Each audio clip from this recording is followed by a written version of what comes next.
Calcutta university SEC second paper academic writing. তোমাদের এটা হচ্ছে প্র্যাকটিস পেপার আমি আজকে নিয়ে এসেছি, and this will be non suggestive. Even though I am coming after a long time, but there had been so many demands. সেই ডিমান্ডসগুলোকে fulfil করার জন্য আজকে যে পেপারটা নিয়ে আমরা আলোচনা করছি, ভিডিওটা যদি শেষ পর্যন্ত তোমরা মন দিয়ে শোনো, যাদের যাদের এযাবৎকাল অসুবিধা হয়েছে বলে তোমরা জানিয়েছো ক্রিটিক্যাল অ্যাপ্রিসিয়েশন কী করে লিখতে হবে, সেই জায়গাটা তোমরা আজকে তোমাদের আশা করি এই ভিডিওটা যদি তোমরা শেষ পর্যন্ত শোনো এবং দেখো, তোমাদের কাছে পুরো জিনিসটা পরিষ্কার হয়ে যাবে। So then we are starting with the class. দেখো, প্রথমেই লেখা আছে today's topic critical appreciation. How to write, কী করে লিখবো আমরা ক্রিটিক্যাল অ্যাপ্রিসিয়েশন, যে প্রশ্নটা তোমরা সব সময় করো।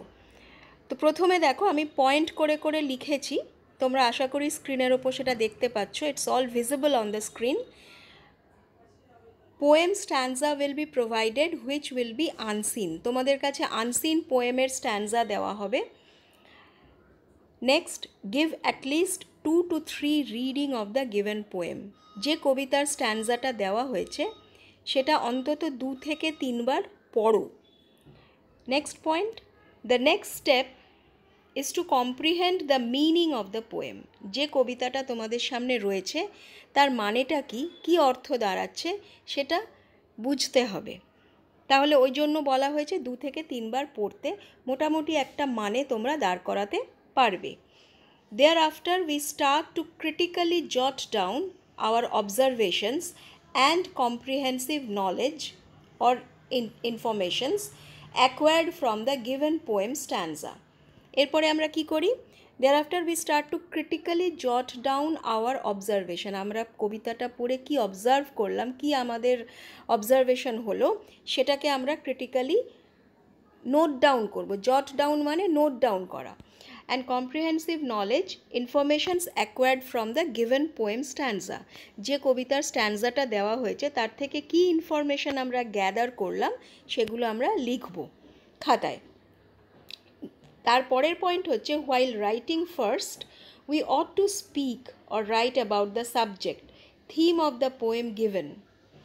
যেরকম how beautifully written, whether the words and expressions used are comfortable, easy comprehensible, or the lines are obscure, difficult to access. এই সমস্ত পয়েন্টগুলো কিন্তু আমাদের দিতে হয়।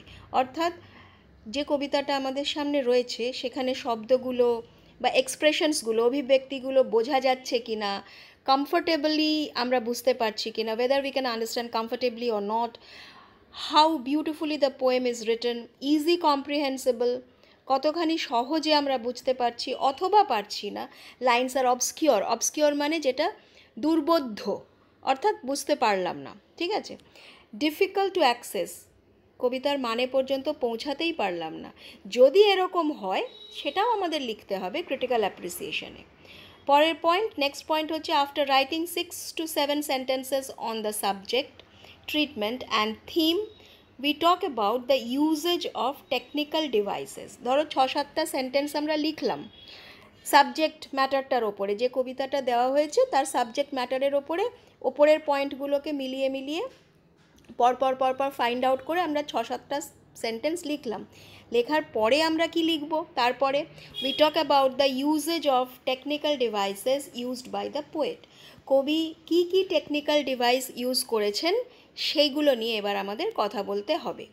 This would specifically be noted and proved to be the most significant aspect of writing critical appreciation. Critical appreciation লেখার সব থেকে গুরুত্বপূর্ণ সিগনিফিক্যান্ট আসপেক্ট হচ্ছে কি, কবি টেকনিক্যাল ডিভাইসগুলো কিভাবে ইউজ করেছে লেখার মধ্যে, কবিতার মধ্যে, সেইগুলোকে পয়েন্ট আউট করে সেইগুলোর অ্যাপ্রেজাল করা, সেইগুলোকে ক্রিটিক্যালি অ্যাপ্রিসিয়েট করা, ভালো বলা বা মন্দ বলা, অথবা কতখানি তুমি বুঝতে পারছো, কতটা সেটার সৌন্দর্যটাকে বিউটিফাই এনহ্যান্স করেছে, how far the beauty of the line been enhanced, এই সমস্ত কথা আমাদের বলতে হবে। ক্রিটিক্যাল অ্যাপ্রিসিয়েশন লিখতে গেলে আমি এক্ষুনি যেটা তোমাদের বললাম টেকনিক্যাল ডিভাইসের কথা, টেকনিক্যাল ডিভাইস নিয়ে আমি ক্লাস তোমাদের দিয়েছি। তোমরা এর আগে যারা ক্লাস অ্যাটেন্ড করেছো তারা নিশ্চয়ই তোমাদের মনে আছে। টেকনিক্যাল ডিভাইস মানে হচ্ছে figures of speech. Figures of speech এর আগে আমি ক্লাসে পড়িয়েছি, তোমাদের বলেছি। যারা তোমরা আমার কাছে পড়ো তারা অলরেডি শিখেছো, জেনেছো। যারা নতুন আজকে দেখছো বা জানো না হোয়াট ইজ টেকনিক্যাল ডিভাইস, তাদেরকে বলি ফিগার্স অফ স্পিচ তোমরা অবশ্যই দেখবে। ফিগার্স অফ স্পিচ আমি যে ক্লাস দিয়েছি সেটা যদি মন দিয়ে শোনো, সেই ভিডিওটা দেখো, তাহলে কিন্তু তোমরা you can easily comprehend the entire thing. সুতরাং ক্রিটিক্যাল অ্যাপ্রিসিয়েশন লেখার জন্য technical device or figure of speech দুটো একই জিনিস, সেটা জানা এবং সেটাকে কি করে লিখতে হবে, কিভাবে লিখতে হবে, সেটা তোমাদের ক্রিটিক্যাল অ্যাপ্রিসিয়েশন ক্লাসে তোমরা নিশ্চয়ই এতদিনে প্র্যাকটিস করেছো এবং শিখেছো। পরের পয়েন্ট কি? Next we talk about the rhyme scheme and other. পরবর্তীতে আমরা রাইম স্কিম এবং অন্যান্য জিনিসগুলো দেখব, কিভাবে রাইম স্কিম ইউজ করা হয়েছে। Okay, as for the next point, next we talk about the rhyme scheme and other technical devices used if any. যদি কোনো টেকনিক্যাল ডিভাইস ইউজ করা থাকে তাহলে সেই সম্পর্কে আমাদের এখানে কথা বলতে হবে। Next point, but the principal aspect of this paper is to learn the technique and practice wholeheartedly and diligently. Total critical appreciation পেপারটা, এই যে তোমরা ক্লাসটা শুনছো আজকে, যারা যারা এই ক্লাসটা দেখছো, যারা যারা এই ক্লাসটা শুনছো, একটাই কথা আমার বারবার বলার, সেটা হচ্ছে ক্রিটিক্যাল অ্যাপ্রিসিয়েশন পেপারটাতে ভালো মতো স্কোর করতে গেলে practice practice and practice, that is the only thing. এটার কোনো শর্টকাট কিন্তু নেই।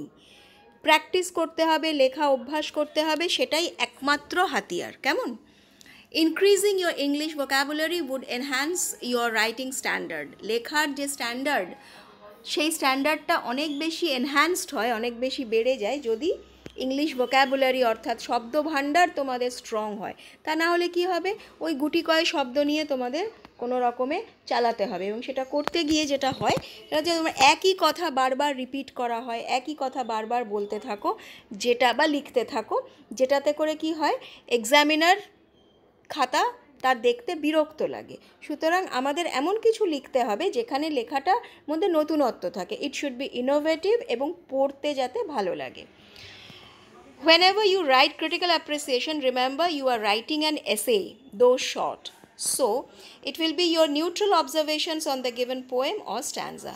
যখন critical appreciation লিখছো, এটা মনে রাখবে যে তোমরা অ্যাকচুয়ালি কিন্তু একটা এসে লিখছো, একটা রচনা লিখছো, যদিও শর্ট, ছোট রচনা।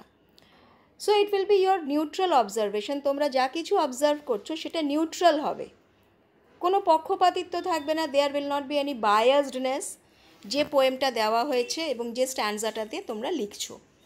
Next point, the total question on critical appreciation should be attempted keeping in mind all the above points discussed.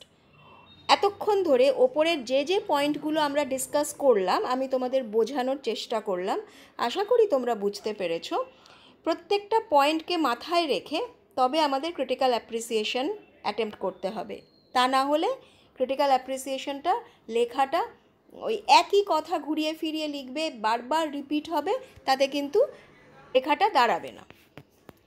You have to be very precise and careful towards language expression. বুঝতেই পারছো, ভাষার যে অভিব্যক্তি expression, সেখানে খুব যত্নশীল থাকতে হবে, ল্যাঙ্গুয়েজটা খুব পরিষ্কার হতে হবে। Before learning to write critical appreciation, it is mandatory to learn figures of speech. Critical appreciation লিখতে শেখার আগে যেটা আমাদের শিখতে হবে সেটা হচ্ছে figures of speech. এটা ভীষণ গুরুত্বপূর্ণ, এটা আমাদের শিখতেই হবে। রাইম স্কিম কাকে বলে, কিভাবে সেটা বের করতে হয়, এতদিনে যারা তোমরা অলরেডি ক্লাস করেছো তারা শিখেছো। মিটার কাকে বলে, সেটা কিভাবে লিখতে হবে সেটাও তোমরা শিখেছো। And all about rhetoric. Rhetoric সম্পর্কে সমস্ত কিছু এখানে জানতে হয়, তা না হলে ক্রিটিক্যাল অ্যাপ্রিসিয়েশন লেখা যায় না। So this was all about critical appreciation, how to write critical appreciation. I have tried to discuss each and every point very meticulously jate tomra bujhte paro. Still, if you have any question, if you have any doubt, any query, you can put that in the description box, and we will definitely try to come up with new classes, new videos, so that your doubts are cleared. We'll come back very soon. Till then, it is bye bye.